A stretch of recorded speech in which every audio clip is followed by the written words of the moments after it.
Hello बच्चों, let's see this question. The question says the resultant amplitude of a vibrating particle by superimposition of two waves y is equal to a sin omega t plus pi by 3 and y2 is equal to a sin omega t. Question में दो अलग अलग wave का equation दिया हुआ है, हमें उन दोनों वेव का रिजल्टेंट एम्पलीट्यूड फाइंड करना है. की concept of the question is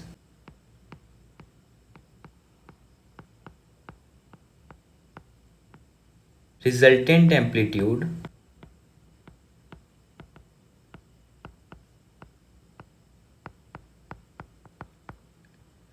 of two wave. अगर दो वेव आपस में सुपर इम्पोज कर रहा हो और इसका रिजल्टेंट का वैल्यू होता है A R equal to root under A one का स्क्वायर प्लस ए टू का square plus two A one A two cos phi आप बोल सकते हो. यहाँ पे जो फाई है वो फेज डिफरेंस को बता रहा है.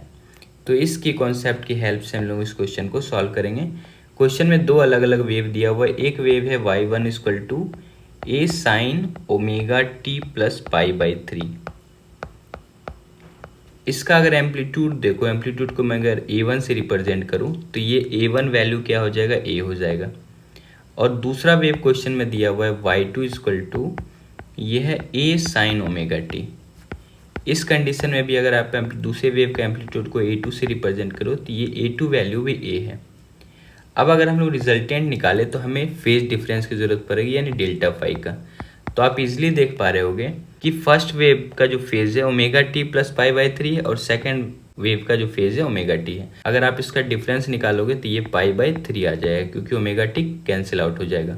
तो अगर आप यहाँ से इसका रिजल्टेंट निकालो ए आर, अगर मैं इसे बोलूँ तो ए आर इक्वल टू आप क्या बोल सकते हो, रूट अंडर ए वन का स्क्वायर. यानी ए वन के जगह आप क्या लिख सकते हो, ए का स्क्वायर प्लस ए टू का स्क्वायर. ए टू का स्क्वायर की जगह भी आप ए स्क्वायर बोल सकते हो, प्लस टू ए वन की जगह ए टू की जगह A into cos phi. Cos phi की जगह आप क्या बोल सकते हो, कॉस पाई बाई 3.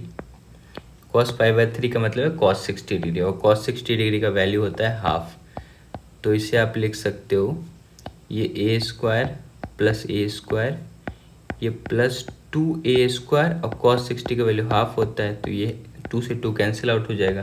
तो ये वैल्यू हो जाएगा ए स्क्वायर प्लस ए स्क्वायर प्लस ए स्क्वायर, ये रूट अंडर 3a का होल स्क्वायर. ये रिजल्टेंट एम्पलीट्यूड आ गया. तो अगर आप इसमें a को बाहर लो तो आप रिजल्टेंट एम्पलीट्यूड क्या लिख सकते हो, रूट अंडर 3 इंटू ए. इस हिसाब से करेक्ट ऑप्शन कौन सा हो जाएगा, option number 4 is the correct option. Hope you understood it well. Best of luck. Thank you.